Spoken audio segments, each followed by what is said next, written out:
guys. So, Hello.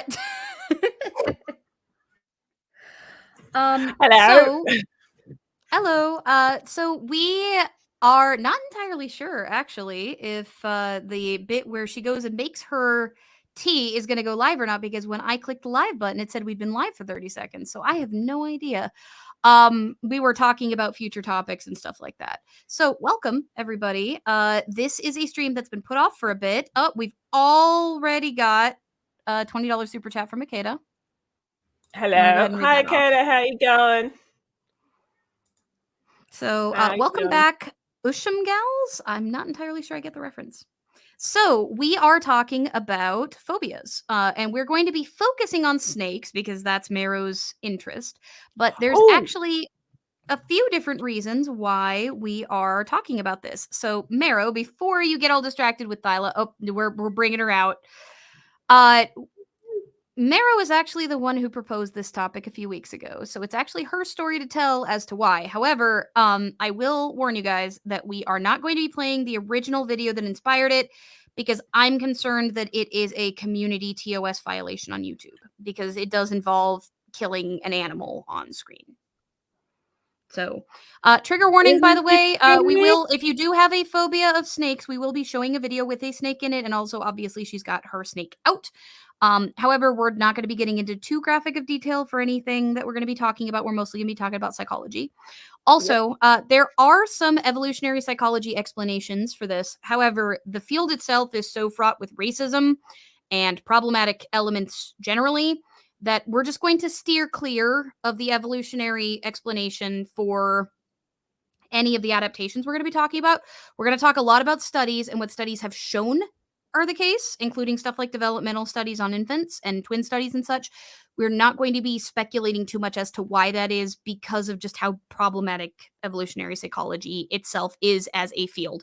I think I saw Gaius in the chat earlier. He can kind of get into detail in that in the chat if you guys want to. Also, psychology itself is dealing with a replicability crisis with their studies, so take stuff that we talk about as a grain of salt. We're going to be talking about what studies to date have shown, but that doesn't necessarily mean that they will continue to show that. More research is always needed. So we'll talk a little bit about the replicability crisis, but first, last disclaimer, and that is, if Mero and I seem to be cutting each other off, usually it's on my end. There is a massive delay on StreamYard that you guys don't always see, but that affects us, and we have done experiments with WhatsApp and Discord and StreamYard, and for some reason, StreamYard specifically just does not seem to like Australia. So if you guys see us cutting each other off, sometimes it's purposeful, but most of the time it is typically because of technological issues that by the time it gets to you, you don't necessarily see, but on the back end, we have done a lot of experimentation to try to figure it out, because we don't cut each other off when we're on the phone with each other. And so, like, when we're doing the stream, it's confusing as to why that keeps happening. Yeah. So yeah. Hi. Now that we've got the disclaimer out of the way, Mero, your floor. Yes, this is Thyla, everyone. She is a Stimson's python. Well, technically not. Stimsons were children's python. Yeah. She was. She's the last of the hatches of the Stimson's pythons. She's they were reclassified in 2021 as children's pythons. So she's very pretty. She's very pretty. Hard to hate something that doesn't exist, but technology is weird. So yeah. We've got an Akeda super chat again. New research may tip the scales, but snake emoji. Thank you so much, Akeda. I just wanted to point out, I don't know if you can see, she says to everyone, "I heart you." You can see that little heart there. I love you. She's like, no, stop. I want to go forward. Let me move. I want to explore things. Yeah. She was begging you to get out when we were just meeting before the thing. She was like up and down and like looking at you and like trying to get out, like, ooh, they're right there. Please let me out. Yeah. She is so she's very beautiful. She is absolutely beautiful. She's actually really good. I've had a lot of people who say, "Nah, I hate snakes, can't handle them," or she's also just not huge. Yeah, like, she's not intimidating. Yeah, so she's like visually beautiful, personality wise, she's just gorgeous. And Unlike she's very Lilith, friendly. whose personality consists of the word food. Food. That's her personality. Is food. She's lovely too. She will, if you give her half. If you allow her, she will try and eat you. But if you don't allow She her, literally tried to not just eat your hand, like that you could honestly mistake a hand for food as a snake. She tried to eat your leg. yeah, she tried to eat my thigh. It was so funny. I just was like, felt she was on my lap, and then all of a sudden I felt a gentle tap on my thigh, and I looked down, and she was looking up at me, going, ah. So She's about stupid. the same size as Thyla, too. Yeah, yeah. Um, All right, so like snake being sorry. adorable aside, let's talk a little bit about why you wanted to talk about this because we've discussed it in previous streams a little bit, but I think that it's important context for why we're discussing this in the way we are because we're trying to have, despite the fact that both of us are reptile lovers, I keep geckos, and I also keep rats, which is why I don't keep snakes, but I love snakes. And I love reptiles generally. So we both are a bit biased on this topic in terms of, like maybe about the reasonability of it. So we decided to give it a good faith research rather than just being opinionated. So, Yeah. but there was a very triggering opinionated reason, and I mean that in both the medical and the colloquial sense of the word triggering, that Mhm. is kind of what started all of this. So would you like to get into Yeah. that? Because we can't play that video, but we can talk about it. Yeah. Oh, Oh, your camera dropped the again. hang on. Why does it do that? I'll pop out and pop back in. Give me a tick. Tech Gremlins, if you're Uh, a channel uh, member, go ahead and pop up some burning RAM. It's just me in the chat. So how you guys doing tonight, chat? Also, quick hand raise in the chat. Can we get some hand raise emojis if any of you have a snake phobia? Hand raise with a snake emoji next to it, or if you have a spider phobia, and I mean a phobia, not just like a fear or discomfort, but like a genuine phobia. Put a hand raise emoji with a spider emoji. Because I'm curious how many people in the chat compared to like the general population actually deal with these issues. sorry. Sorry. I hope the burning ram. Yep. Sorry, everyone. So I did want to I've wanted to talk about this for a while actually on my channel, but I now that we've got the bridge and Ali's got is just more better than me when it comes to to everything. Um What? Since when? No, don't you dare. You are not. No, no self deprecation on my channel. No, that's not sorry. happening. No, don't you dare. We um have talked yeah. about this. Don't make me pull my head. Don't make me pull your head out of your butt. I will do it. So but I wanted to talk about this because I saw this video on the site that shall not be named because it sounds like a bit of a it's owned by a person who we all know. And it's a social media site that was previously known as Twitter. And The site formerly known as. yeah, the site formerly known as Twitter. And I saw this on, and I was like, it really annoyed me. And it's a video of a carpet python. And Ali, did you want to play that? And we can have a quick chat about it first, and then we can go into the science. Oh, are we talking about? Well, I thought we were talking about the first video that pissed you off so bad you wanted to do this stream, not the one we're talking about now. No, I wanted to talk about that one too. That was one of the thing that triggered me, and then to want to not it didn't trigger me, but it wanted me to talk about the way we talk about snakes. Was this Yeah, because video, like and then the the other original one one. that you told, yeah, the original one you told me about was about the woman who killed the snake in her house, and that's the one we can't play, and that's the one I wanted Yeah. to just verbally discuss briefly before Okay, we we can. play the other one and talk over that. Yeah. Okay. Do you want to talk about? Well, yeah. I didn't see it. I told you not to send it to me because it would piss me off. Yeah. Um. Yeah. Let's not talk about that one then. I wouldn't mind talking about the one that I just sent you. Okay. That's all right. So Yeah. the other video, the one that kind of prompted us to have a more civilized discussion on this, because this one's not nearly as bad as the one we just referenced, where this woman decides to kill a snake in her house and is making a whole show of it.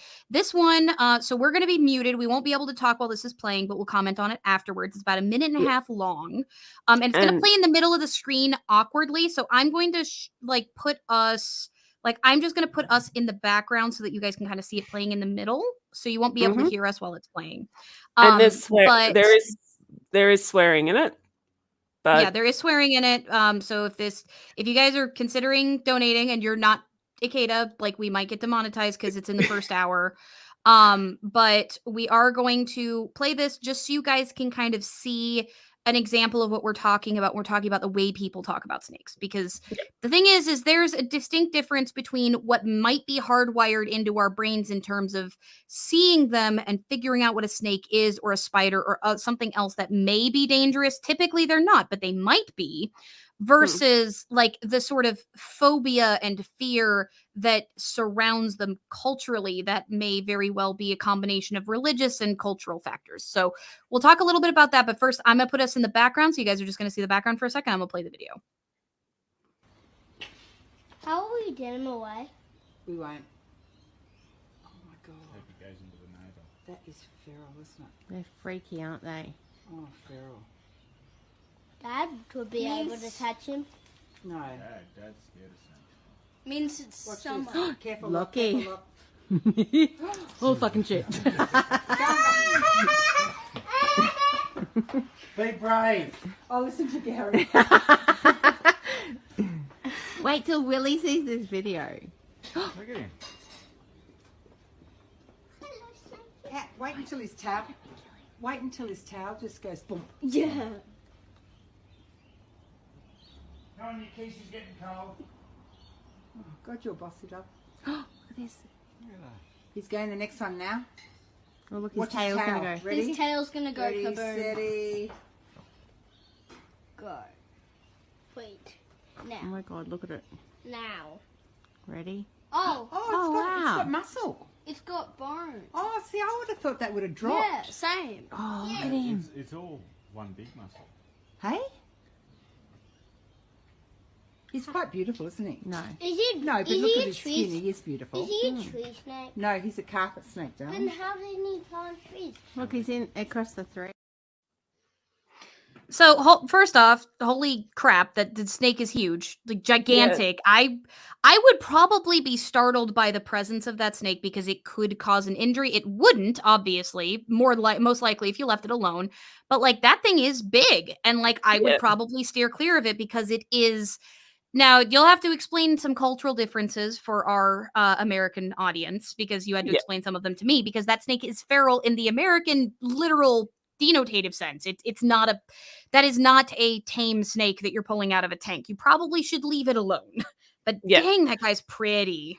It's very pretty. Okay, so that's a carpet snake. From what I can see, Carpet they're python. carpet snake, carpet python. They're they're quite common. They come from the genus Morelia. So they're a Morelia species. I don't know what the carpet snake species name is. That one's probably about 5 meters long. They get massive. I don't know what 5 meters. I think that's about 16 foot, maybe. I don't know. All right, let's see. 16.4. So yes, your conversion to freedom units is as on point as ever. There's another creator that I actually really enjoy the content of that has a gigantic carpet python. Yeah, they're huge. They're huge. I think I sent he's also very Aussie. I think I've sent you some of his videos because like he loves showing off his snake. Yeah. I bet he does.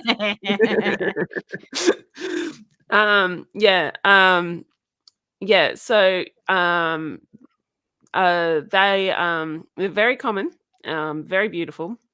That's actually one of my dream snakes, is to get a carpet snake or a carpet python. But then I saw one in the zoo, and its head. Oh, she's so cute. She's just like hanging out over your shoulder. I'm sorry. The head alone is about as big as thick as a beer bottle. So it's wow. That we lost your feed again. Tech gremlins. Yeah, I'll just talk through it. Everyone's gonna have so and I might all right. I don't know why this does this. Hang on. I'll just All right, so we have lost Marrow again, but yeah, those snakes are actually really big. They're sometimes kept as pets by people who can make enclosures big enough out in Australia. But they're different than the kind that that Marrow is holding here, even though they have yeah, similar so markings. so the this is about as big as she'll get.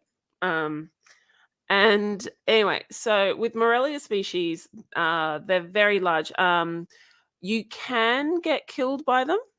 It's very, very rare. But as you, So as that you it was not intended as a joke initially. I caught my phrasing as soon as Marrow snickered, so I'm not going to take responsibility for being that clever. yeah. So but as you can imagine, a 5-meter snake wrapped around you can constrict quite Do a some bit. damage. Yeah, so there have been like it's very, very rare for people to be it. Yep, Why we dropped your is this camera happening? again. I'm not even touching it. I think Hang it on. doesn't like your stand. I think you just need to kind of put it back where it was. Maybe it's causing problems with the short. Yeah, maybe. I think the USB cable on this thing is damaged. The USB plug on my phone on my computer is damaged. Is there another USB you could plug it into? Not without unplugging my mic.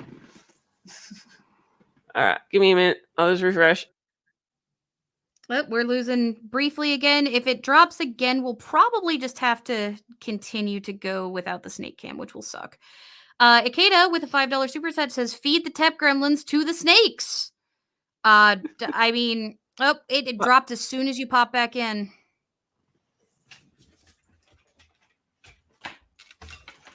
It looks like we might have to go without the snake feed, unfortunately. All right, I guess we're doing the bridge podcast style this time. Sorry about that, guys. I guess Marrow might need to either get her USB repaired or she might need a new camera, one or the other. We don't know if the short's in the port or if it's in the cord. Yeah. Yeah. So I've Press got a F to feeling- pay respects for the camera. Yeah. I apologize for this. Yeah. All right. So anyway, We can So still what prevent I- that. We can still present content without the snake feed. It just isn't as pretty. no, it's not as pretty. Everyone, you're gonna have to look at a grey blob. Blob. Blob. All right. So so with the Morelia species, they are They're pretty yeah. chill snakes. They all are. things They're pretty considered. chill. So, but what I wanted to talk about is in Australian English. There, I'm just putting Thyla back because she's going to distract the hell out of me. All right. In Australian English, the word feral means disgusting. So it's actually an insult. So like it doesn't mean feral as in like in the American parlance, which is like it's an Wild, animal. or it's an escaped pet. Yeah, Usually is no, what feral means. feral literally is an insult to mean disgusting or gross. Yeah, if you were to use feral to describe a person here, you're calling them uncivilized or wild. Like you're saying that their behavior is out of line with society, usually. Yeah, and it's the same with it here in Australia as well. So but there is that underlying sense of disgust as well. And yeah, it's more like judgment, like they're looking down on you if they were to call you that here. Yeah, and in case you didn't notice, when the snake looked at the sort of like stuck its head towards the people, the woman went, "Oh no, no, no!" and the little girl starts screaming. There's a little girl nearby that starts screaming, which is a really important thing, I think, for us to Address. note. Yeah, to note because of what I'm about to talk to you about.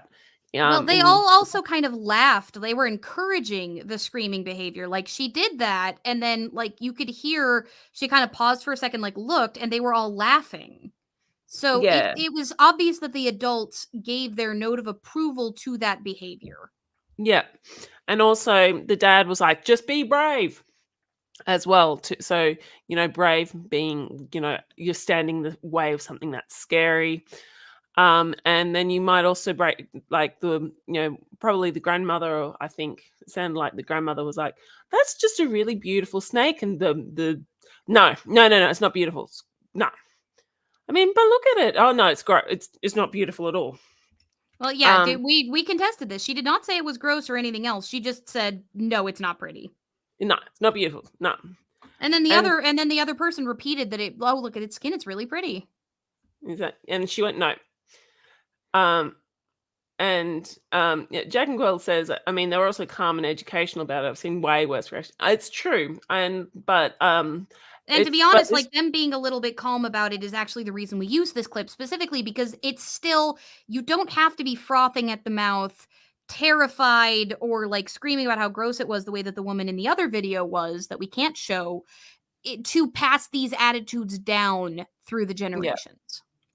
Yeah. Like, the nurture side of things is the reason we started with this, because one of the main arguments you hear from reptile lovers is, well, if you learn about snakes, then you're less likely to be terrified of them. And so if we're talking about it, there is some truth to that, at least for some people. Yeah. Yeah. Yeah. So what we wanted to talk about is it nature or is it nurture? And we found some pretty interesting articles. And as Ali said earlier, this is not evopsych, this is not evolutionary psychology, but there are some evidence. There's evidence to suggest that humans are able to pick out of able to pick much quicker images of snakes, and they've done and spiders and some other. Yeah, like, there's some other species that they've been able to figure that out. Yeah, and same with some primates. So I wanted to talk about a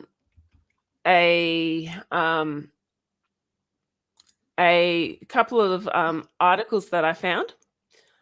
But we should probably start with, like, some basic terminology, though. We need to kind of start with the groundwork. So, like, in your notes, you mentioned the name of fear of snakes, like what the phobia associated is.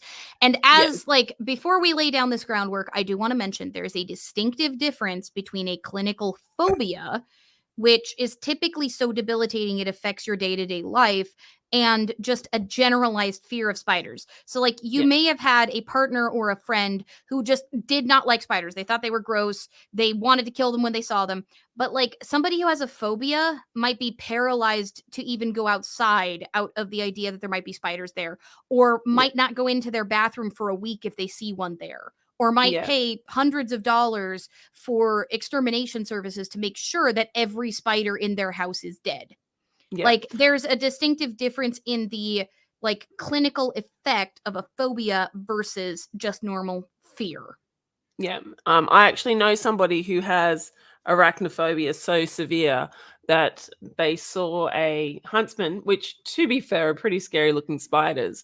They can get quite large, but they are very, very, very calm and placid spiders. They're never going to hurt you.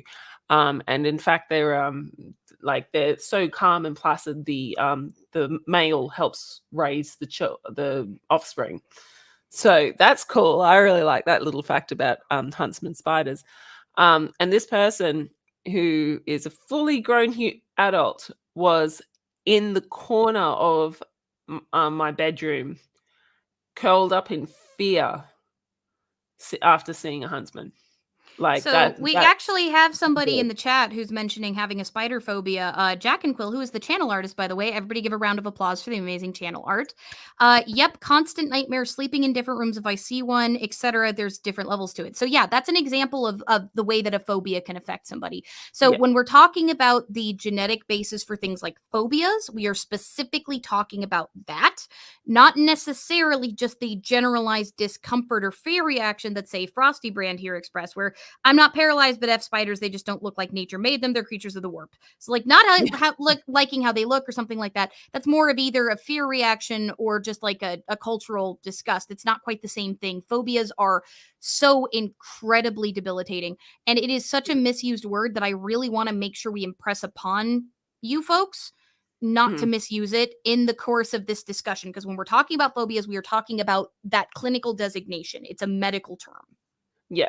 So the term the fear of snakes, the phobia of snakes is actually quite a cool word. It's ophidiophobia, which, let's be honest, that's so cool to say. Ophidiophobia. It's pretty. That's word. I also like two it. Greek words. It's ophis and phobia, which comes from Yeah. phobos. Phobos. So and there's been lots of studies showing that fear of snakes is rooted both in nature and nurture. But I'll talk Which about the just nature. how rooted in nature it was surprised both of us when we were doing research on this. Yeah.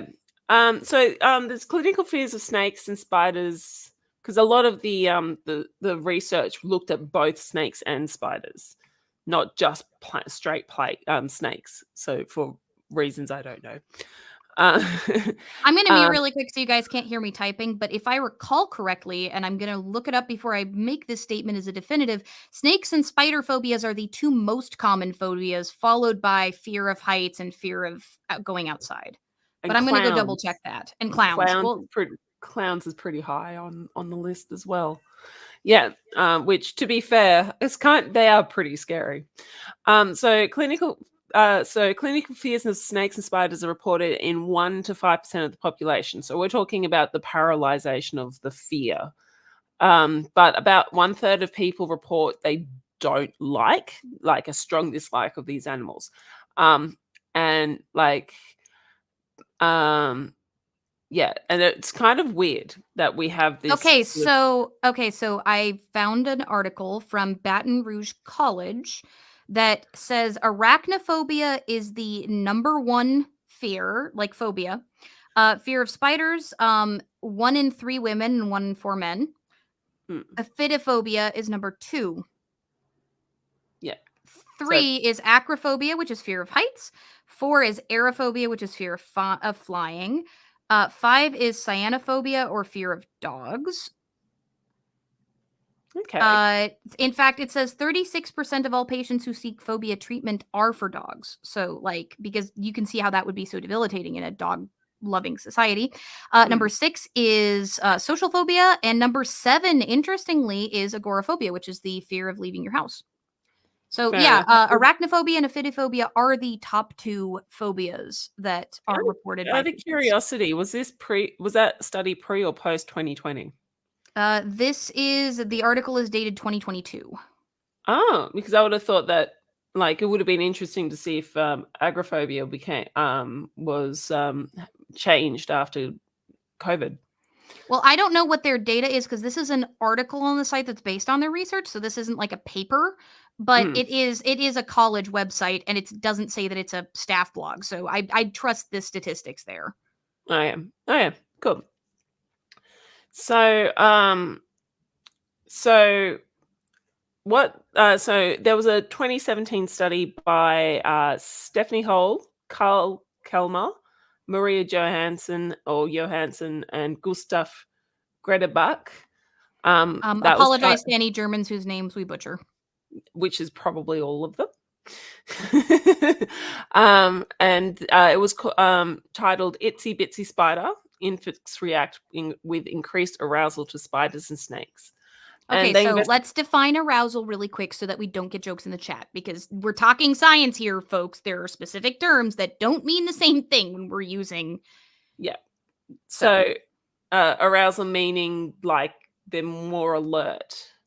Sort of, they go woo kind of thing. Didn't this study define that by like pupil dilation? Yes. Yeah. So it's how aware they are of their situation. It's how dialed in. How much are they paying attention? How active are their brains? Yeah. So previous studies had shown that some adults were able to identify snakes and spiders more rapidly than houseflies and more modern threats like needles. So, which suggested that the human visual system retains an anti-snake bias. and it was more evolutionary advantageous to be able to pick a snake really quickly, because they are dangerous animals. Like the vast Well, majority they are can not. be. But they can. The vast Well, I majority, mean, but we said we weren't going to get into Evo Psych, though. yeah, yeah.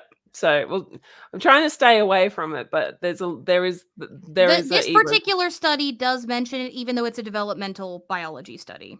yeah. Like, it's This is all specifically developmental psychology is what they're talking about here. yeah. This is all so yeah. So they did a lot of, so adults were able to identify snakes and spiders more rapidly than houseflies, but they suggest but this could also be because of social conditioning. So that's why they decided to show infants images of snakes and spiders, because maybe people were afraid because of conditioning, social conditioning.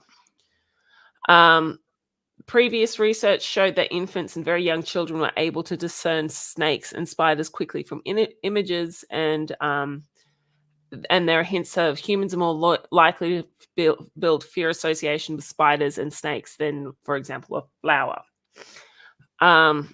So they did a series of tests looking at pupil dilation in 6-month-old infants. They chose pupil dilation because it does indicate a stress response.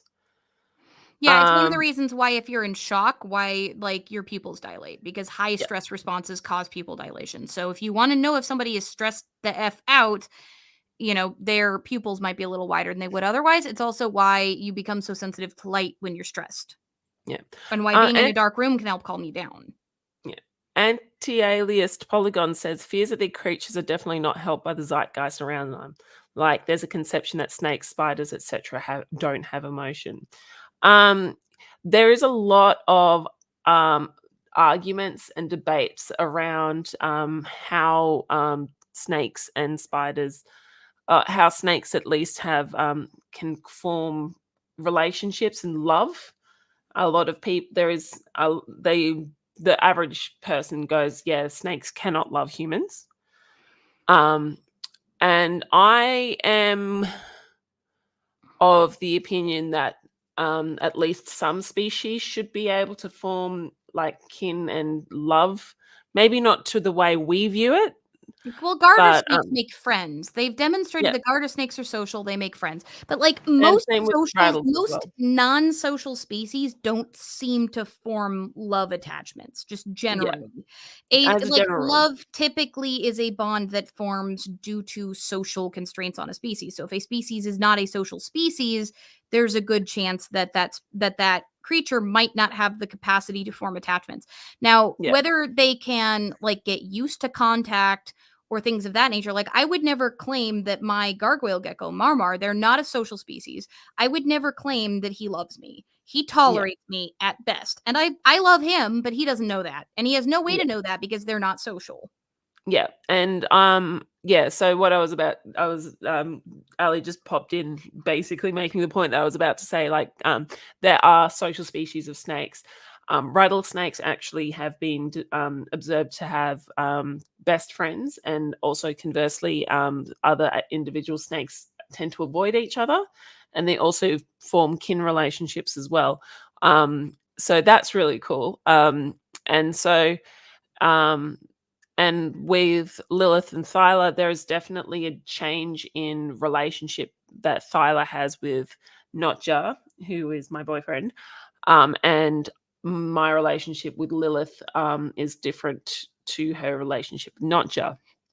So there are definite, I think the emotions of snakes are probably, in my opinion, and there is obviously, I could be anthropomorphizing the snakes, but I do believe that their range of emotions is greater than that of food, hide, fear, anger. Well, I mean, snakes Comfortable. are also picky sometimes. Like there are some snakes that, for example, over here at least, there are some pythons that will refuse to eat anything that isn't like a live rat of a specific gender. Like, Yeah, we don't yeah. know why There's they do it that way, but they do also express preferences. So Yeah, they it's do. obvious that there is more cognition than people give them credit for behind snakes. We just Yeah. don't know how much. Ikeda, that's Like complicated. In Egypt, the big bad of ancient Egyptian religion was a snake, but there were also sacred snakes. In ancient Greece, there were specific snakes that were considered sacred, and the concept of the house snake was a syncretism with ancient Greece. But there's also a mixed thing there where a whole bunch of the dracontes or the dragons were basically gigantic serpents, versus there were also gods who took the form of snakes, and then there's also the spirits of the dead were thought to take the form of snakes. So yes, they were seen in a positive light in Greece, and also there's a lot of non-venomous snakes that like to hang out in houses in Greece back then that would eat rats and stuff that would get into the grain stores, so there's definitely a reason for that. But there were just as many stories where they were negative. So it's kind of a mixed bag in Greece. In Egypt, again, you have the nope rope, whose name I will not say out of respect to the Cometics. And there's also sacred snakes in Egypt as well. So the answer, as so many things on this channel in terms of history, is it's complicated. Frosty Brand, can you devenom a snake without defanging it? Snakes actually lose their fangs. They actually come out every once in a while. So to devenom a snake, you actually have to take out the venom glands in their heads. So so I think as a general rule, we just the herp community considers removing venom glands from snakes to be cruel. I consider that to be cruel myself, especially since venom is used as part of the digestive process. So yes, I would consider it. I personally consider it the same as declawing cats. That's my personal. I mean, opinion. besides that, there are lots and lots of snakes that are not venomous that you can keep as pets. Like, there's just most people, unless you're somebody who's trained or you're running like a herpetological museum or a zoo, then you probably don't have any business keeping a specifically front fang dangerous venomous snake, because there are a lot of rear fang venomous snakes that are still not in any way dangerous to humans. Yeah. But that's going off on a tangent, and we are half an hour into the show, so we need to get back to the topic. Yeah. So they have found that humans. So we were about to go over how they did. We were about to go over how they did that study with the infants. Yeah. So we hadn't quite gotten to that point. Yeah. So basically, they showed images of the 6-month-old infants in series of images. So spiders and flowers versus flowers, and fish versus snakes. And they measured the pupil dilation and compared the neutral images to the scary images. And the long story short is the infant's pupil dilation was longer for snakes and spiders over flowers and fish, and that suggests that stress response could help form fear associations. So basically what they were saying is that that they seemed more stressed. There was a higher stress response, but they weren't showing fear. So for example, so a fear of snakes can be extinguished through education exposure, and I can absolutely attest to that. I've had multiple people coming over to my place, and especially with Thyla, because Thyla is a beautiful snake. She's actually quite a visually beautiful snake. And also she's just chill and calm, and she's quite friendly.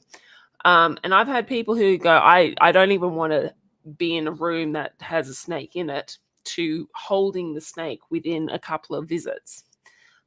Mainly because Thyla is just such an amazing ambassador animal. And there are lots of programs that are kind of built on this, like all throughout the States as well. Like there's lots of different places that you can go. I mean, Clint's Reptiles has talked about outreach work that he's done. There are a few other channels that have talked about that, which, I don't know the politics of most of the herpetological channels, but, I watch them because snakes and lizards. But like that's Yeah. an example of one of the groups that has done some work on that front. Yeah. So on our next section, we talked a little bit about why that might be, and that is the research that I believe it's Ledoux would be how you pronounce that, the whole visual Yeah. bypass bit, because that's really interesting. It's so cool. Okay, so could you? I'll put this in. Hopefully, you guys can read it. I'll put it in the chat. Would you like me to read through this section of notes? Because it seemed like you were having a little bit of a hard time getting it through the last one with a lot of ums and stuff. Yeah, go for it. Go for it. So these are Marrow's notes, but I'm going to read through them a little bit just because I typically, it's a little easier. Ledoux suggested the possibility of a visual bypass to convey rapid visual information to the amygdala, which, quick explanation of what the amygdala is.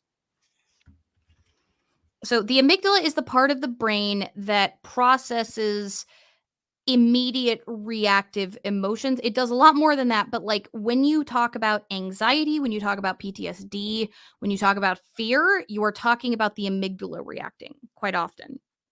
It is an older part of the brain than the prefrontal cortex, which is the part of your brain that, as far as we can tell, is the seat of consciousness in humans. Like it's the part of your brain that goes, okay, I'm not just reacting, but I can respond.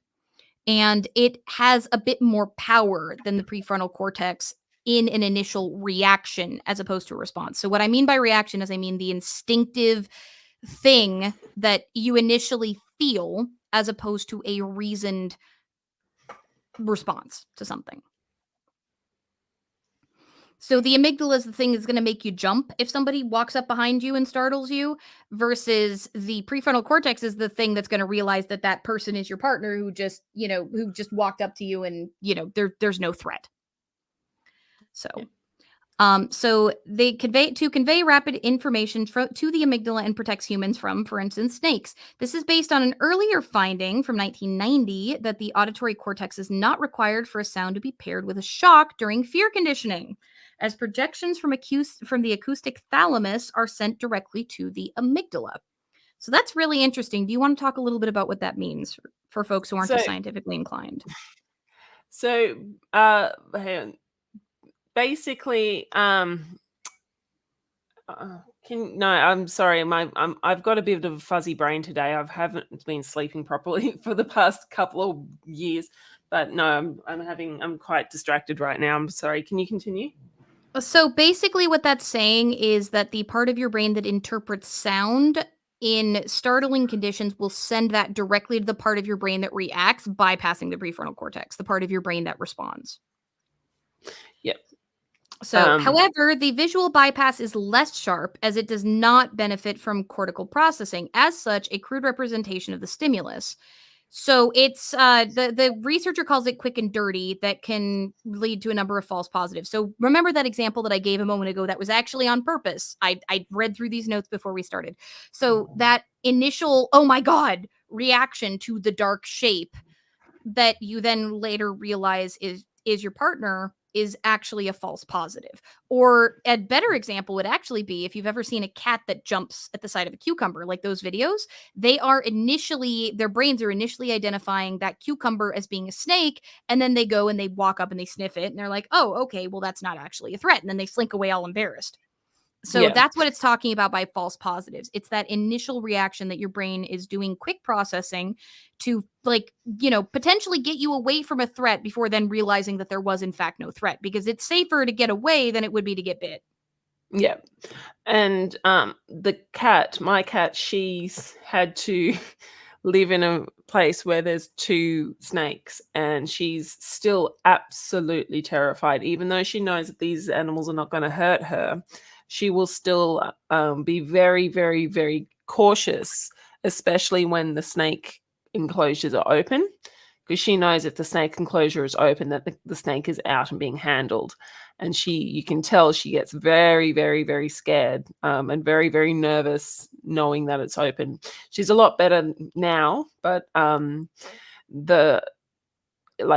even conditioning the cat to say, hey, the snake's going to hurt, not going to hurt, because when I first had the snake out and she was around, she was you could tell she was sort of really quite concerned for my safety, which was pretty sweet because she was just looking at me, looking at the snake, going, "What the hell's going on?" And the thing is, this cat has no reason to know what a snake is. She's never had to. She's never had any interactions with snakes before us, like before Lilith and Thyla. Like she's never seen one, and yet she knew straight away what it was. That it was a threat, which I thought was quite interesting. And she was actually So attacking the there's snake. clearly some instinctive fear there. There is definitely some instinctive fear.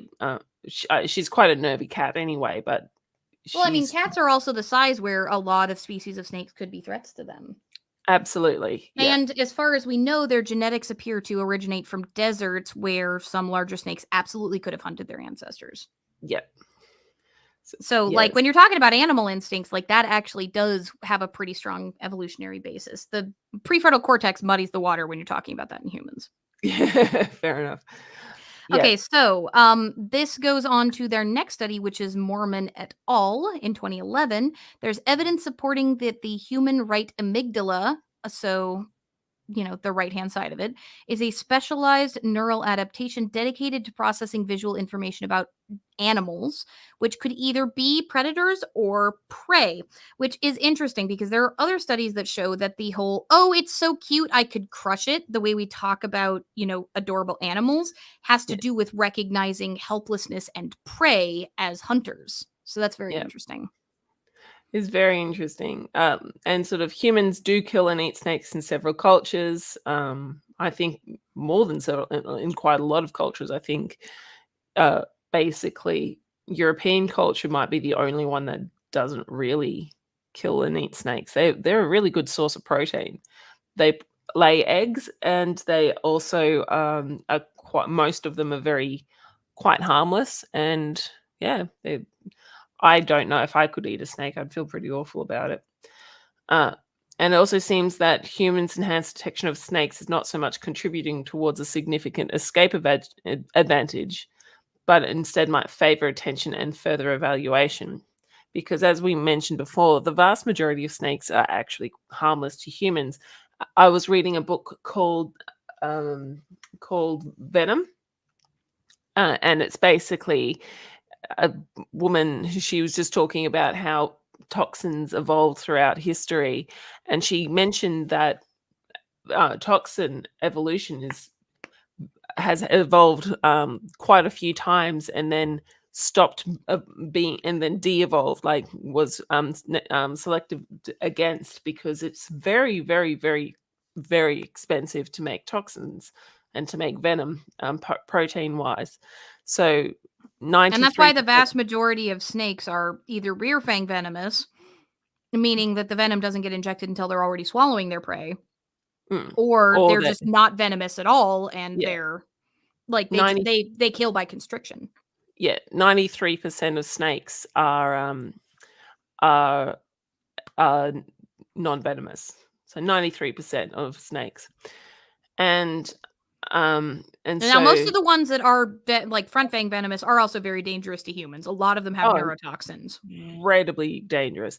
And even though I love snakes and everything, there is something definitely primal whenever I see a viper. There's something primal where I'm like, yep, no, I'm Rattlesnake. not going anywhere near that. Yeah, rattlesnakes out here. Rattlesnakes are terrifying. Yeah. Well, and I mean, they're Um, meant to be. That is a threat display. They're trying to tell yeah, you, hey, get GTFO so I don't have to screw with you. Because, like, remember, snakes don't want to bite you. It's no. very costly for them to do so.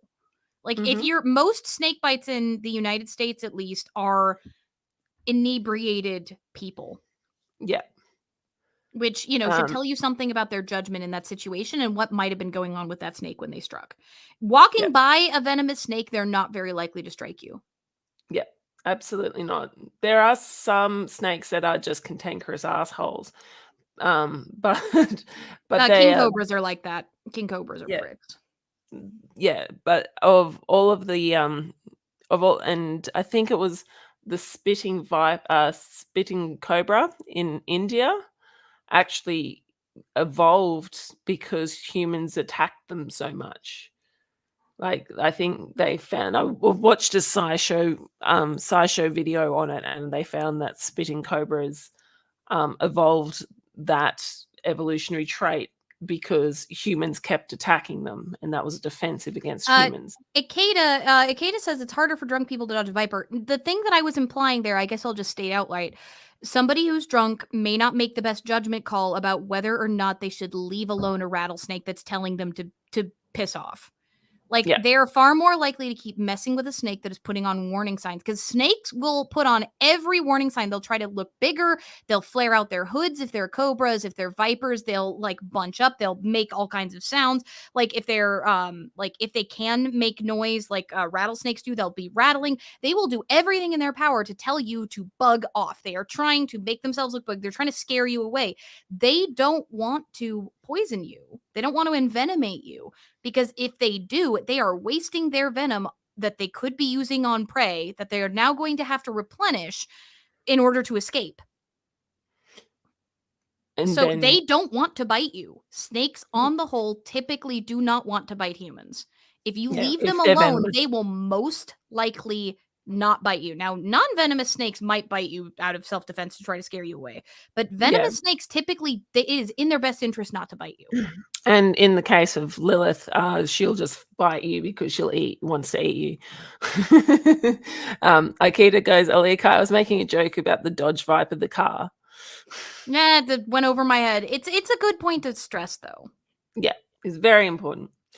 And one of the things with the with this Ledoux video study goes, various laboratory studies comparing snakes and spiders as prepared to stimuli with flowers and mushrooms might have been flawed by animacy as a confound. So flowers and like mushrooms, probably like rats and like the fish would work, but maybe not the flowers. yeah, because flowers and mushrooms behave similarly to inanimate objects such as coffee mugs and telephones, and change detections, for instance, is slower and less precise for inanimate targets, even when the inanimate targets can potentially move. So maybe ants and lizards would be better comparisons. Yeah. So something like maybe even just a tree blowing in the wind or something like that. So that was one of the big problems. Well, no, like trees aren't usually considered animate by our brains, though, because they still just like sit there. It's talking about the behavior. So like, a better example for like snakes might be rats or lizards. And then like, another example would be like ants, because they're also bugs, TM. Now, I know scientifically they're not, but like they're colloquially identified as bugs. And so they look kind of alien the way that spiders do. Yeah. So, so they were, so multiple studies have shown multiple times that humans are pretty much hardwired to be able to see snakes, to associate snakes with fear.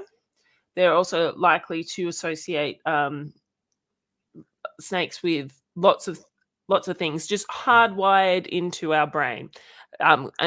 And there have also been lots of primate studies that also shown the same thing with primates. There was an orangutan study where they put a toy snake in front of the orangutan and put food behind the orangutan, like a naive orangutan. And the naive orangutan was like, oh, I'll go and pick up the food, and they were fine. But when they exposed those orangutans to other orangutans showing fear around snakes, after they repeated that experiment again, and that orangutan went, no, I'm not going anywhere near this snake. So this is where it comes into the nurture part of it. So I'm sure we've established right now, humans, orangutans, and other primates, initially they do not fear. But it is stressful to detect an animate thing. Because your notes on that section do say that, like, even like a tree or a car, even things that can move, our brains still process things that we identify as inanimate slower. So we do detect animals faster, whether they're dangerous or not. Yeah. So, but especially these dangerous animals such as snakes. Potentially dangerous. potentially dangerous animals such as snakes.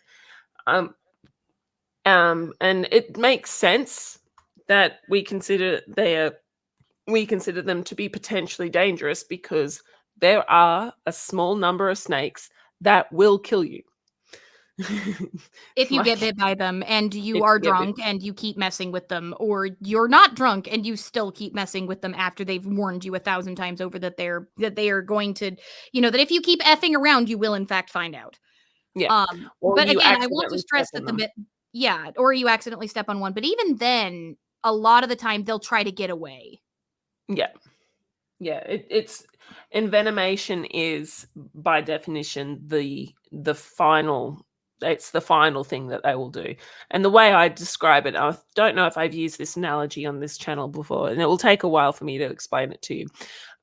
But so let's say someone comes into your house and you're standing next to this, they're right in front of you, and right next to you, you've got 3 weapons. You've got a stick that your kid picked up, that afternoon, and it's just a stick.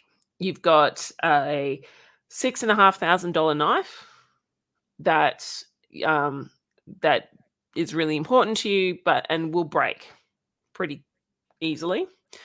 Or you have a single-use $50,000 weapon that you require for work. So this person comes in. What's the first thing you're going to do? Well, you're going to pick up the stick, aren't you? The first thing you're going to be making yourself sound loud and rah rah and go, "Oh, get away! I have a stick." And if that person doesn't run off first, then you go for the $6,000 knife.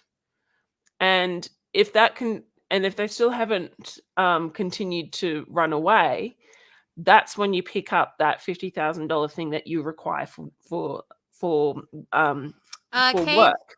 the reason that the weapons are so expensive is because we're talking about the opportunity cost of envenomation versus all of the other threat displays that snakes do, because Yeah. it costs a lot of energy that reptiles, by their nature, have to work very hard in order to generate. Yeah. Reptiles don't eat very often. They are cold-blooded. They have to sit in the sun in order to even warm up to do things. So producing venom is extremely costly. It is a lot of a venomous snakes, and we're talking front fang venomous, not rear fang venomous. It is a lot of where their energy from their food goes. Yeah. And that's why I said you need it for work, because they need their venom to it's literally part of their digestive process. If a snake, a lot of the compounds in a venom in the snake are required to, because a lot of them are myotoxin, meaning that they break down muscles, for example. So that's and some of them are also neurotoxic, which keeps their prey from getting out. Yeah. So that's why the weapons are so expensive. So with the stick, basically the first thing that they do is that they kind of rear up and they go, "Oh, well, actually, no, sorry, my bad." Their first They might defense. freeze. Pardon? Their first defense is usually to freeze. Like they might Yeah, that's freeze. right. Yeah, Or, yeah. So their first defense is just to be there and to hide. That is their first defense. So that's the stick. The second defense is the knife. It's sort of coming up and going, rah, rah, making you angry, and it's like, "Oh, bugger off." So And this then would be like the they're starting to rattle. They've bunched up. They're like raising their heads up. Maybe if you're talking about like a cobra or something, Yeah, or and you're seeing bluff them strike. zigzagging if you're talking about a different kind of snake. Yeah, bluff There's striking as well. Yeah, also like bunching up their bodies underneath them with their head raised so that they are like prepared and coiled up so that they can strike quickly. So like Mm-hmm. the whole thing is like, look at me, I'm scary, don't screw with me. You are effing Yeah. around. And it's Yeah. like they're gonna do everything in their power to scare you away at that point. Yeah. And then the $50,000 one is when they actually envenomate you. And usually there's sort of like a $20,000 there's $20,000 between, because they'll strike, but they dry bite. Yep, dry Which, bites are also possible, which, yeah, don't ever risk it being a dry bite. Like if you get bit by a snake that is venomous, go to a freaking hospital because you don't want to risk it. yeah. So Yeah, that's all right, Kay. I think I got thrown off by the literal part of the analogy. Sorry, that's all right. You just walked in. And it's like, here I'm talking about snakes, and why are you talking about weapons? Like, what's going on? So that's the analogy that I use. And hang on. So when you're talking about justification, if you get bit, it is a big problem, but you're not very likely to get bit unless you are cruising for it. Yeah. Or unless you have a particularly aggressive snake like a king cobra and you step on it, which Yeah. king cobras get so big that that's not very likely. Yep. So, yeah. So those are the problems that we have. So that's the sort of thing that I want to talk to you, like we're talking about. But so going back to the nurture side of things, in Australia, we do tell people be afraid of snakes for one very good reason. We have the deadliest snakes on the planet. You have Even the though deadliest everything on the planet. yeah, we do. Yeah. And so we as a society do actually have to ensure that we kind of teach though to be afraid of snakes to kids. But unfortunately, we go to the utter extreme a lot of the times, and people do end up killing snakes. It's sort of starting, it's not as bad as it used to be. I think younger kids are more likely to be a lot more tolerant of snakes, but definitely in the older generations, they will people will kill snakes, even carpet pythons. My one of like a person that I'm tangentially related to told me about the time that she killed a carpet snake and that was sunning on top of her driveway, and she was like going on about how proud she was, and I just went, "You did what?" And she goes, "Oh, I killed a carpet snake." And I went, "You did what?" And I just absolutely ripped into her. How dare you kill a carpet snake? What the hell is wrong with you? For people who live in the Pacific Northwest, it would be like killing a garter snake. Like Yeah. they're big, like except not even that, because they like carpet snakes get big, but they're mostly harmless. They're very chill snakes. They are. They're very chill. As you could tell by that video that we played earlier, it's just sort of just was going on doing its own thing, just wandering around. And they're beautiful. They're absolutely gorgeous. Snakes as well. If you ever actually have an opportunity to see one in person, just go and have a look. And yeah, they're just gorgeous. And So, for the actually, record, for people in the States that are worried about, oh, well, how many venomous snakes are there? So, less than 7% of the snakes in the States are venomous. And unless you live in the South or central US, there's a good chance you've never seen any of them. So, the types of snakes that are venomous in the US are rattlesnakes, which are found kind of everywhere in dry areas. Like mountains, prairies, deserts, beaches, etc. They're kind of all over the place, so they're the ones you're most likely to be familiar with. However, you've got copperheads in the eastern states, which they go about as far west as Texas, and copperheads are pretty nasty. You don't want to get bit by those. You have cottonmouth / water moccasins, which those are very easy to mistake for other types of snakes that enjoy their watery habitats. Those are typically wetland areas, so think Florida, lakes, etc., the southeast. So again, more on one side of the country. Same with coral snakes. Coral snakes are wooded, sandy, or marshy areas in the southern US. And they're frequently mistaken for king snakes, but the banded rule is like the whole, yellow touching red, etc. That doesn't always work because coloration can vary. So but again, it's a pretty limited scope of snakes that would be dangerous, and most of them are not very large, and most of them will give you a really good threat display before they'll screw with you. So again, there's not that many, even if you're in the States, to worry about. Yeah. And if you live in Australia, it's just everyone's going to it like everywhere. There's no escaping the venomous snakes in Australia.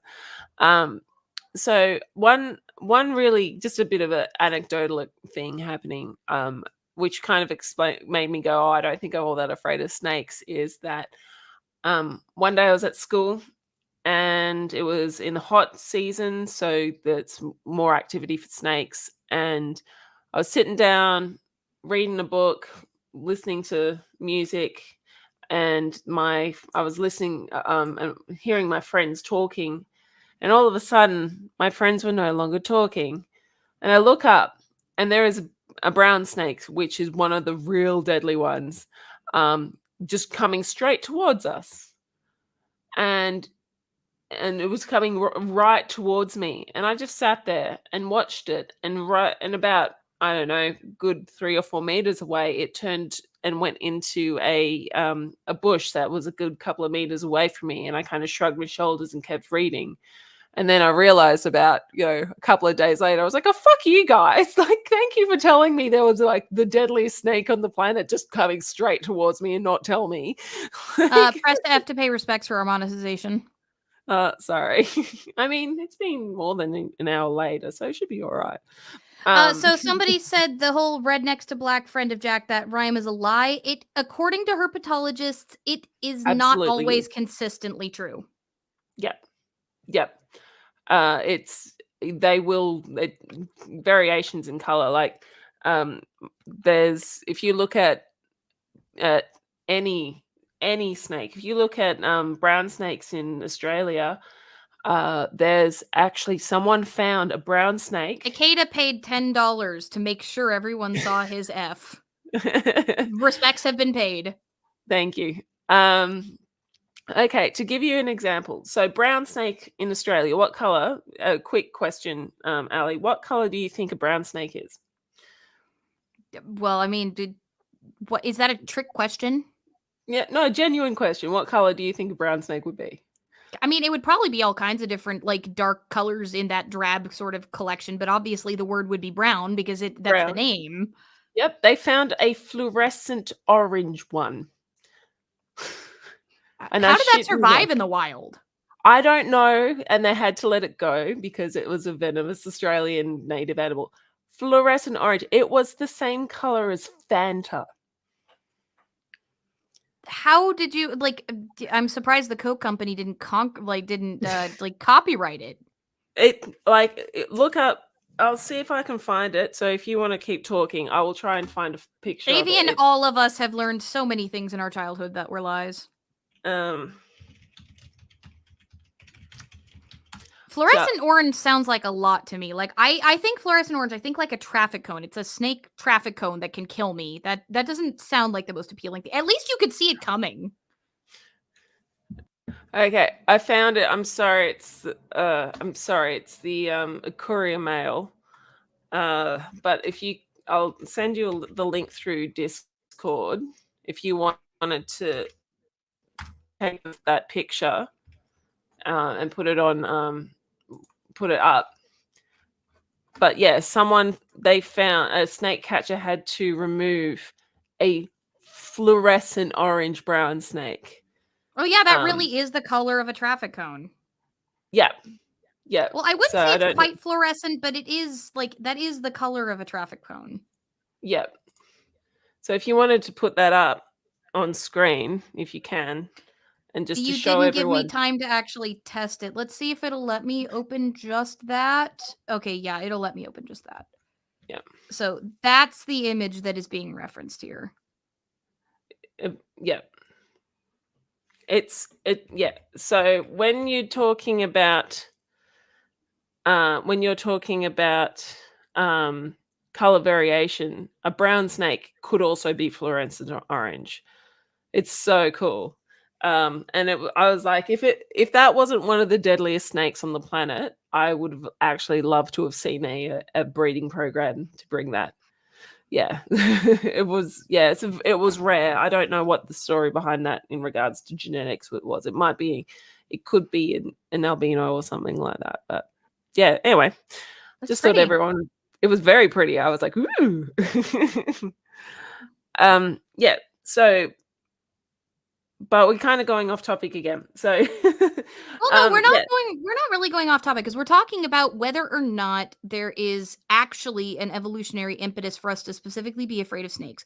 And I would argue probably not, because the majority of them are not dangerous. I would say that we are more socially inclined to learn, like we're talking about. Like, this is my personal opinion. I have a cursory science education. By cursory, I mean I was educated enough to have educated conversations with people who are in fact scientists. And so I'm not a researcher in any of these fields. This is me as somebody who has a decent scientific level of scientific literacy expressing an opinion. Yeah. There are a lot of studies that have shown, for example, that trauma can epigenetically affect you, which for those of you who don't know what epigenetics are, it is your body's ability to activate your genes or even somewhat edit your genes slightly based off of the circumstances in your life. It's an evolving field. We're learning a lot more about it. And there have been studies that have shown that traumatic experiences can not only activate genes that you have that might, for example, predispose you to anxiety, but that may also happen with your germ cells, i.e., if you're if you are a person who developed that has created eggs, it could be your eggs, or if you're a person who developed that has created sperm, then it can affect your sperm. Yeah. Now they're I'm not going to say biologically male, biologically female, because those things do have definitions in science, but sex is even more complicated than that. So if you produce viable eggs, those eggs could be affected by a traumatic experience, by this epigenetic coding, which previously was not thought to be possible. So with that, with knowing that trauma can be passed on in that way, and also with how incredibly socially wired we are as a species, they have shown that children can pick up on things like gender cues as young as 3 years old. Yeah. So when you're talking about that video that we showed, the parents were very much sending signals. Yes, you should be scared, and rewarding the behavior with laughter and kudos and, oh, daddy's afraid of snakes. Yeah. They were very much passing on the message that you should be. And Akira Hakubi, so Lamarckian evolution is true. That's kind of true. Yeah, they've started to go poo-poo Lamarck. They're starting to go, actually, no, epigenetics is a thing. So in a It's way, just not it's not as severe as Lamarck thought it was. Yeah, Lamarck thought it was like if you chop off tails of a rats for thousands and thousands, hundreds of generations, it'll go away. But no, you're right. Epigenetics has shown that Lamarckian evolution, there is a part of it. And, I always was in Lamarck's corner as well. Oh, Lamarckian is basically... He was a big competitor to Darwin. Yep. So his theory was, or his hypothesis was that injuries, things that happen during the parent's lifetime is a cause of evolution, can cause evolution to occur. And Darwin was like, no, the natural selection causes evolution, and they actually turned out to be both correct. So, but on varying levels, those mutations are still the primary driver of evolution and reproduction generally. However, epigenetics shows that events that happen throughout your life can, in fact, affect what genes get expressed and potentially what genes get passed on, though that part of the science is in its infancy. Yeah. So basically, a good example is Lamarck was like, okay, the reason why giraffes have long necks is because it's to allow them to eat the leaves on top of a tree, and so they stretch up and stretch up and stretch up, and because they're constantly stretching their neck gets longer, and then they pass that long neck down to their children. But so that doesn't happen, of course, but what we're finding is that that epigenetically, so if someone has had went through a famine when they were a child, even though they've got the genetics of being 6 foot tall, their children are more likely to be shorter. Even though they, genetically speaking, they should have 6 foot tall kids, because they went through a famine when they were smaller, like when they were a baby and or a child, so they didn't certain genes were turned on that suggest that the kids are going to be more likely to be shorter, and that can pass on by multiple generations, like the grandchildren of people whose grandparent, like the people whose grandparents went through through a famine when they were children are more likely to be shorter than people who don't. So Well, and that's the mark. Tara actually has a interesting question. Do you think the Bible story of the serpent in the garden has something to do with our fear of snakes? That's part of that cultural nurture that we were talking about, because that's just one fable in a long line of tradition, like a long tradition of stories where snakes are villains. Yeah. And the thing is snakes are not always villains. They're just as likely to be positive figures in places that don't have a lot of venomous snakes. Like, again, we talked about Greece and Egypt. But they're also just as likely to be villains. And part of that is also just reptiles are so foreign to us. Like, as mammals, they're these cold creatures that their faces show no expression. Compare that to, say, dogs, which have adapted through selective breeding by humans to have facial expressions. Or cats, which express a lot of things through their ears, even if their faces are expressionless, versus, say, a lizard or a snake. They show no facial movement whatsoever. They don't even have like eyelids, most of them, to blink. There are lizards that have eyelids, but like there's almost nothing to gauge. They can sit perfectly still for hours on end, and often do. And also speaking of having things throughout our history, it's not just Europe, Americas, and all and Africa. Even all the way into Indigenous Australians, they have a lot of dangerous snake stories as well, which makes sense for Australia. for Australia. But even Indigenous cultures and Indigenous stories at during dreaming, they explain that there are stories like the rainbow serpent, for example, is is a story of how they explain. I can't remember exactly what the story was. I think the rainbow serpent ate everything and then they killed it. And because it ate everything that was colorful, it sort of spilled the colors all over the world or something like that. I can't really remember. That's a story the last time I read it was when I was about 8 years old. So I'm gonna have to double check on that one. Actually, I'll do that now. So it's a very quick story. But yeah, when we're talking about this, so there's a long line of things related to like serpents, and especially when you're talking about South America, there are snakes that are big enough to eat toddlers in South America. So like there's a lot more justification for being afraid of them.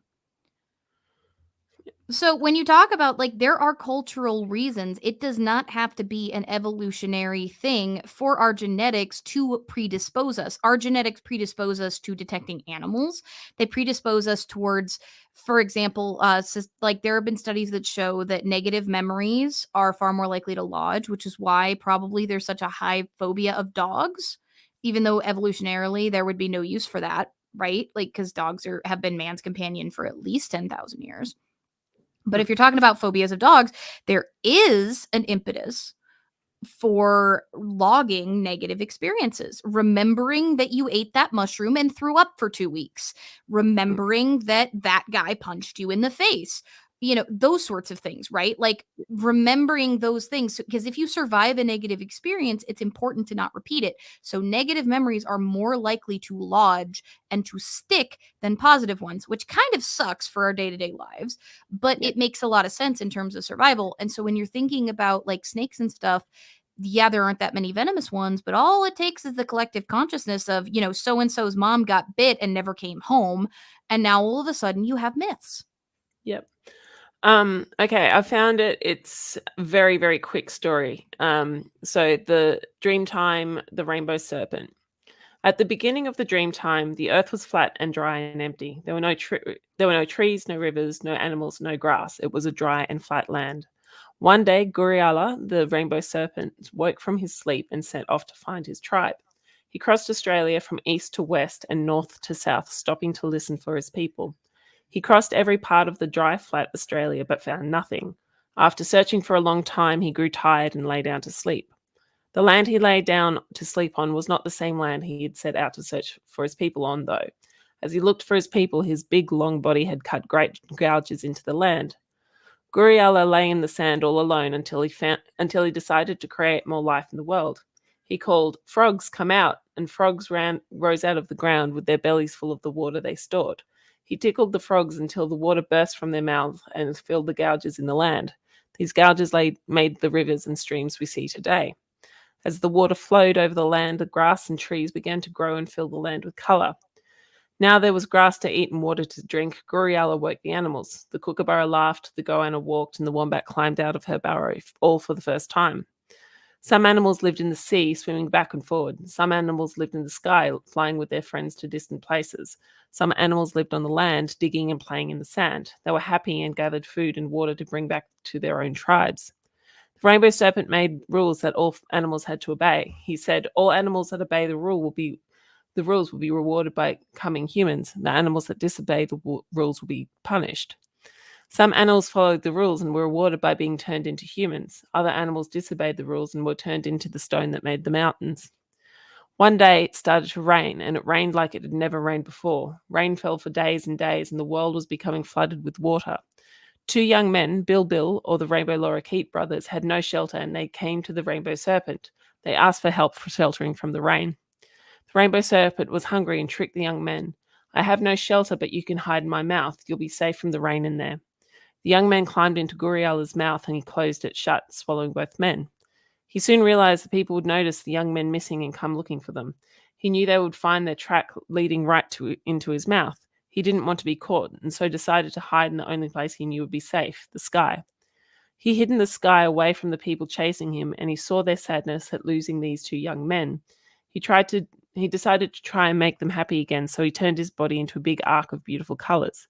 Now every time, just after it rains, you can see the Rainbow Serpent sharing his beautiful colours with the world, colours with the people on the ground as his way of saying sorry to taking those Rainbow Lorikeet brothers.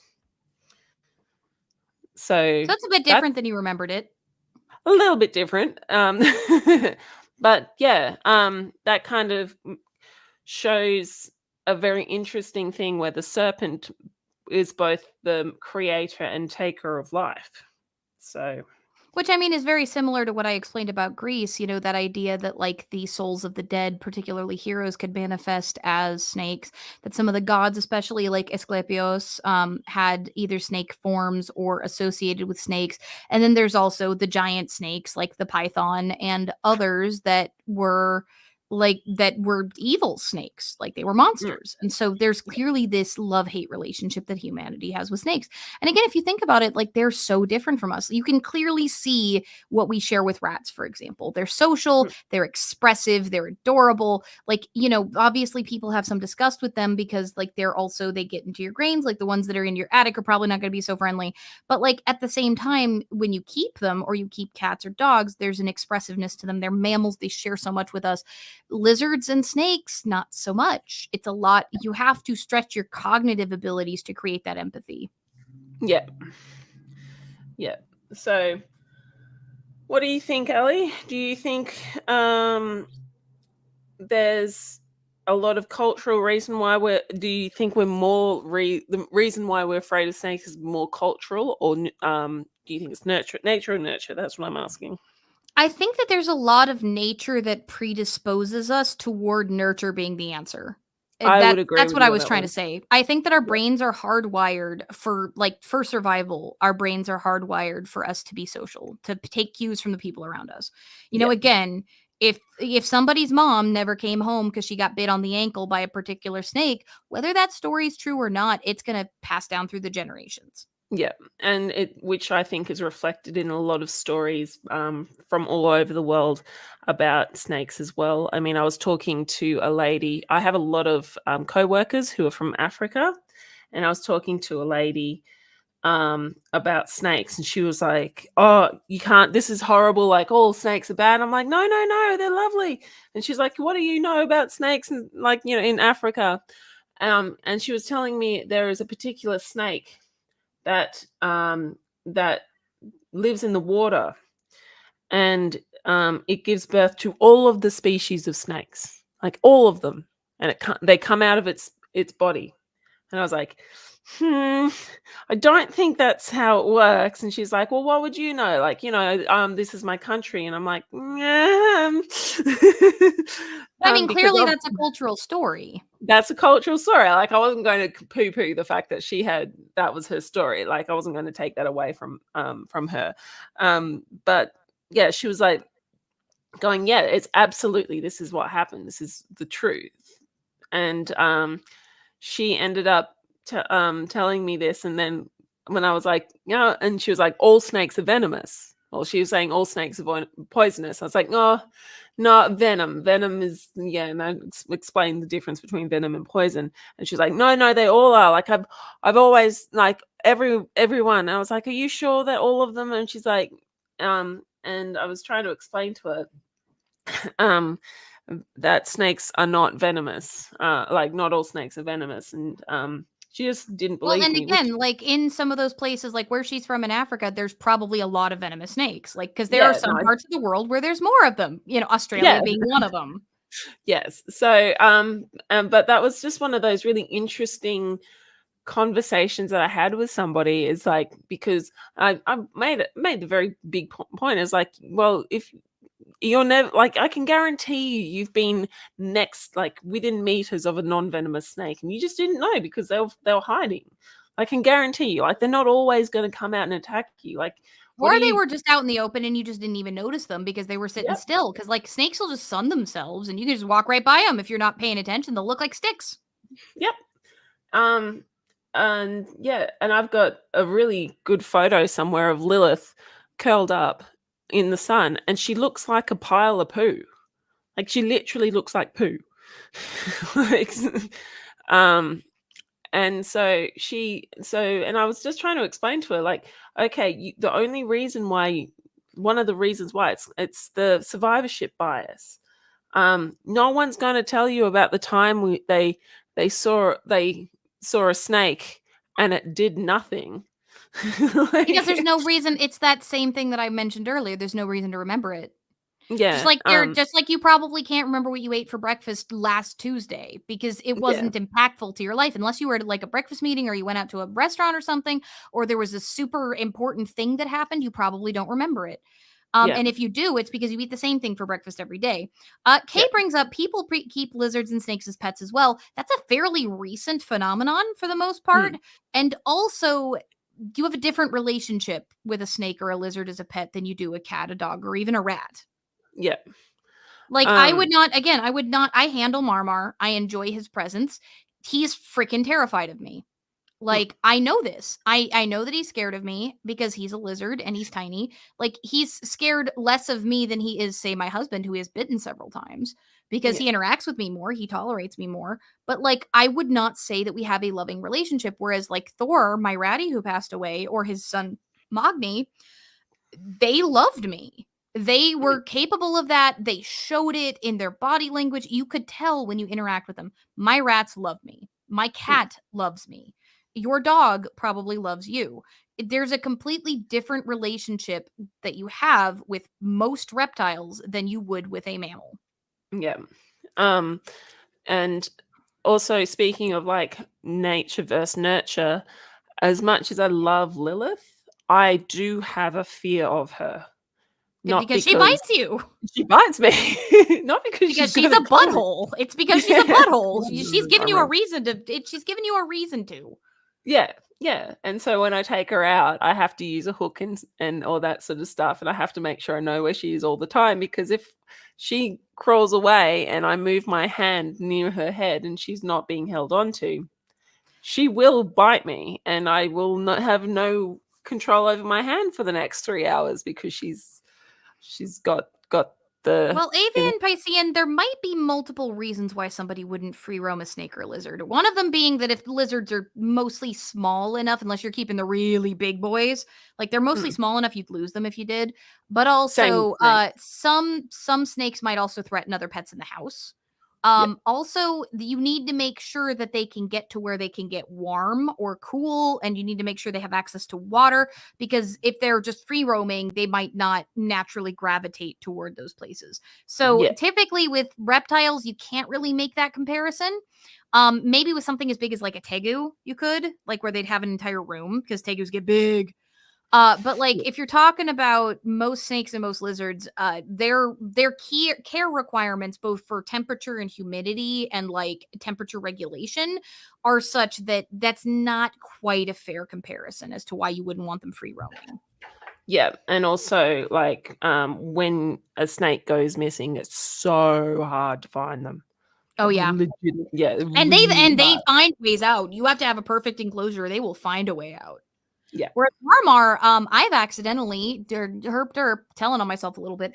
I have accidentally like not noticed, because when you have a good quality reptile cage, you'll have a little tab underneath the two, because like a vertical cage, rather, not one of the horizontal ones, but like a vertical one. Typically, you have doors that open out of the front for a really good quality cage, and there's a little tab on the bottom. And if you close it properly, that tab will hold both the doors at the same time. Sometimes, though, if you're a little quick when you're closing it, say when you put food in or spritz it or something, because you got to keep it humid in there for them, sometimes one of those doors won't latch. And usually I catch it, but there's been at least twice where I didn't. And Marmar is nocturnal, so he is active through the night. This is not he was sleeping and just didn't get out.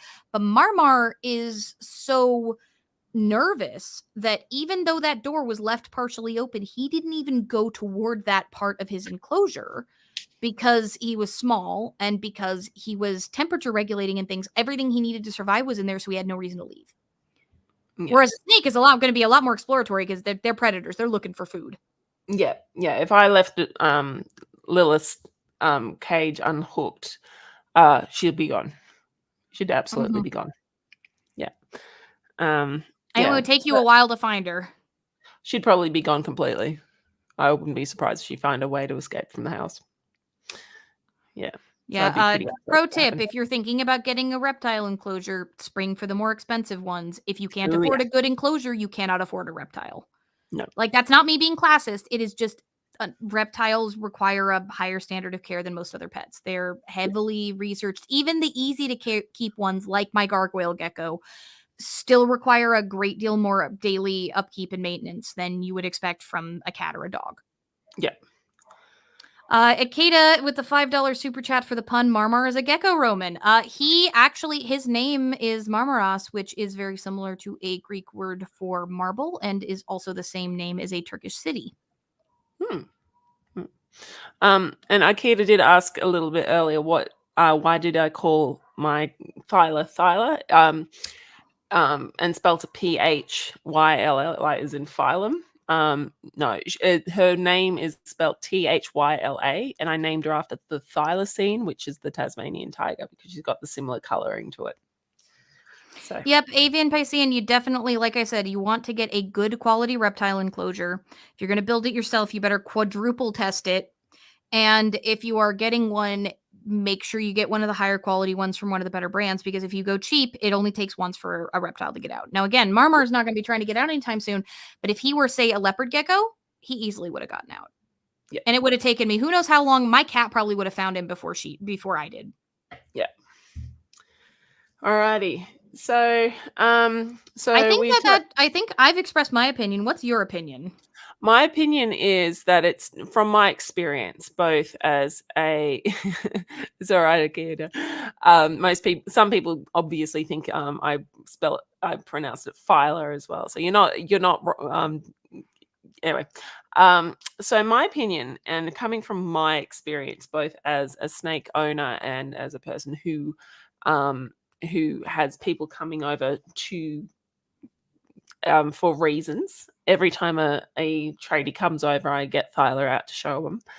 A lot of people are very hesitant and nervous. And when I first got Lilith, I had to overcome a fear as well. Because when I first got her, I was really scared of her as well, even though she was a 30-centimeter little gorgeous little thing. Now I would say I'm not afraid of snakes. I actually am quite love them quite a lot, and people have come around really quickly when it comes to Thyla, at least, just to talk about them. So I do believe it is definitely more nurture than nature to be afraid of snakes. It But does the nature annoy. does seem to kind of predispose us to that Yeah, nurture being as effective as absolutely, it is. absolutely. There, like, I have to admit, like, it being such a common fear, and also the fact that Hollywood knows that it is a common fear, and they use it a lot of the time to to to to sell their story. Like, think of all of um the evil people in just recent media. Think of all the times people have Use fought. snake.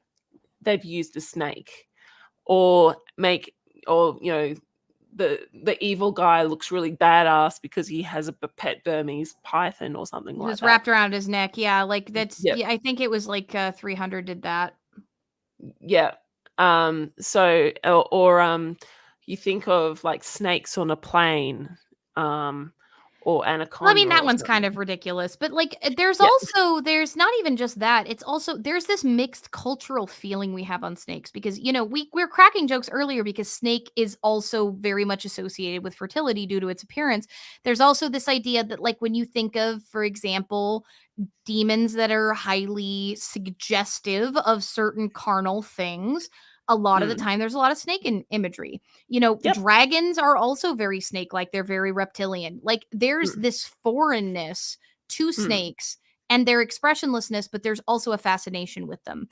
And we Yep. see them as much as symbols as of rebirth and of like carnal things as we do. Mm. Like again, think about nagas and lamias, like things Mm. of that nature. You have like the idea of like there's so much fetishizing of that in the modern day, the monster girl thing. But then you also have this idea of like snakes being utterly terrifying and of dragons and the python and these giant snakes. So there is this mixed mythology. We have these weird mixed feelings about them, but when you encounter one in the wild, I mean, again, if you're dealing with a threat display, obviously that snake is trying to scare you off, so it doesn't have to hurt you. But Yeah. to us, it's a threat display, Mm. right? Like it's being aggressive. We think it's being aggressive, whereas it thinks it's scared out of its mind. Yeah. Yeah. Yeah. So I think media has a lot to do with of the fear of snakes as well. And so and it just, as a snake owner, it's very, very, very annoying because people go, "Oh, I hate snakes and they're gross and they're disgusting and rah rah rah," and I was like, "You." Like, Well, I it's mean, to be fair, garter snakes are gross. They'll poop all over you. yeah, but that's how that's their That's also defense. how they get away. But I mean, Yeah. like, there is something I've noticed though, which is that the majority of people I've met who grew up in Western Washington are not afraid of snakes, mostly because there are very few venomous snakes that you will ever come into contact with here. Mm. Most of us grew up catching garter snakes, and like, they'll poop all over you. They stink. They're kind of gross, but they're also adorable. And everybody grew up catching them, and you just bother them, and they poop all over you, and you let them go, and you're grossed out, and you go wash your hands, and then that's the end of the interaction. Yeah. And like And most of us grew up catching them in rockeries and stuff. And it's like yeah. there's no reason to be scared of them. Yeah. And Avian Piscean makes a really good point. I always grew up with the phrase, "It's more afraid of you than you are of it." And it's true. The thing is, a lot of people don't realize this. Humans are apex predators. Mm-hmm. We are very scary. One of the If you're not a hypotheses. bear, you're probably like if you're not a bear, humans are very scary. Yeah. One of the hypotheses as to why the most dangerous mammals on the planet exist in Africa is because of humans. So, like, elephants, hippos, all of those, they're some of the most dangerous mammals on the planet, and it's because of humans, because we evolved with them. So um, humans are actual apex predators, and that's why you don't We often can walk things to death. yeah. Yeah, like we most things are ambush predators. Humans will just keep walking and walking, and that is terrifying in the animal world. That Yeah. level of patience and planning and the ability to literally walk and walk and walk and walk and walk, it doesn't sound scary to us, but like if you are an antelope and you're used to GTFOing and outrunning a thing and then that thing gets tired and leaves you alone, well, you just sprinted and it's still behind you. And you just sprinted Mm. again and it's still behind you. And it's 3 days later and you're just panting and you're exhausted and you're collapsing and it's still behind you. Yeah, it's pretty scary. And Avian Piscean makes a really good point. Is the worst thing most snakes would generally give you with non-venomous snakes is salmonella. Yes, that is Wash your actually hands after true. handling any snake. Yeah, absolutely. Salmonella is a pretty scary disease to get. I've gotten Yeah. it twice in the past year. That was not fun. Once was from food, and Oh. the other one I think might have been from Marmar. Oh, yeah. Yeah. So yeah, humans are apex predators. So that's why we, that's why a lot of, if you're walking along, wild animals will just piss bolt because that's so yeah, And they should be afraid of you. Don't feed animals and try to tame them. yes, don't do that. But We are the I Michael think Mhm. Akita, we are the Michael Myers of the animal kingdom. we are. We're the It Follows of the animal kingdom. We are just perpetually there. You look behind you and it's there. You look behind you and it's there.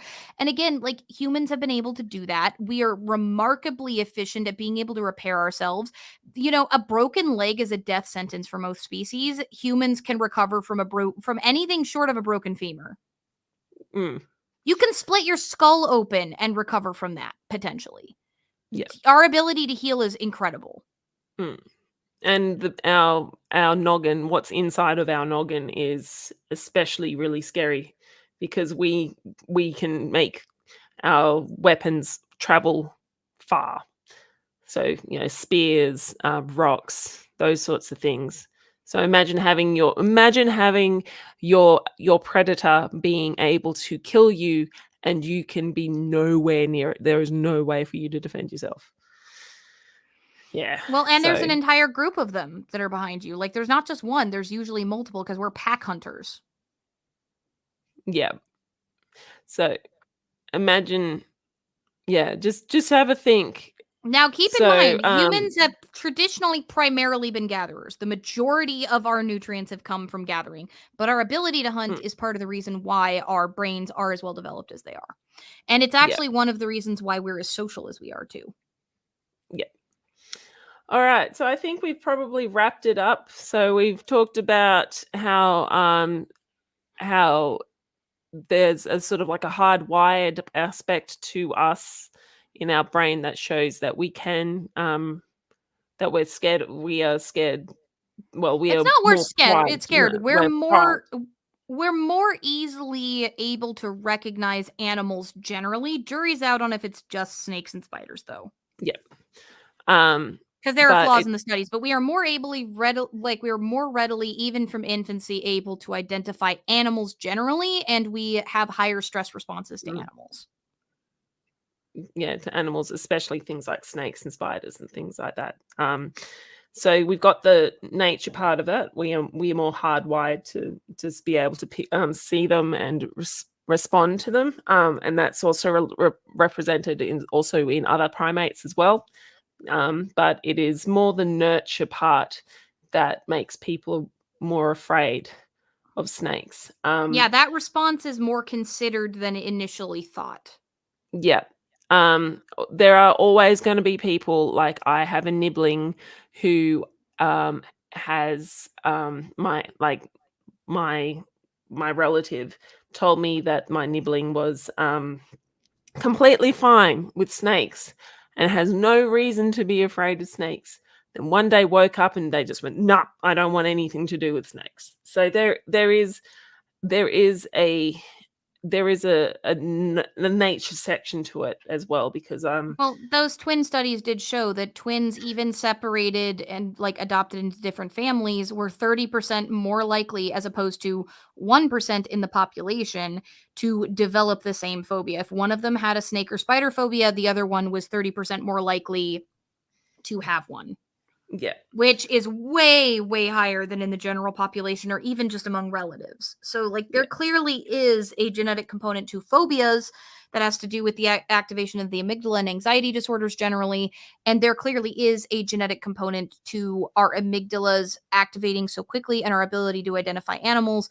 But where that response ultimately lands seems to be primarily determined by both cultural factors and our own experience. If you've been bit by a snake, you're far more likely to be scared of them, or if people around you have been, or if they're afraid, or if they are chill with them, or if you grew up catching garter snakes, that will all determine whether you are likely to develop a phobia or not.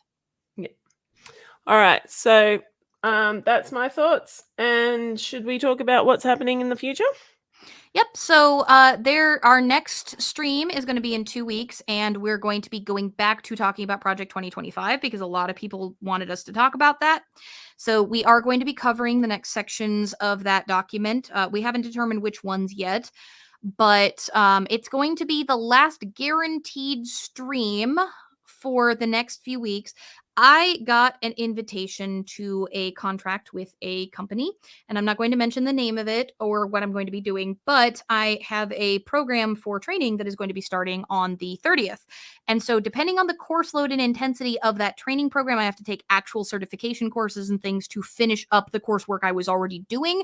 Depending on the intensity of that, I may not be available during November to do that, like to do streaming. I'm going to be communicating with Nervardia through the whole of it, like as soon as I get all of the requirements and everything, because I just signed the agreements today, and they're going to be sending me out introductory stuff and info packets and things over the next couple of weeks.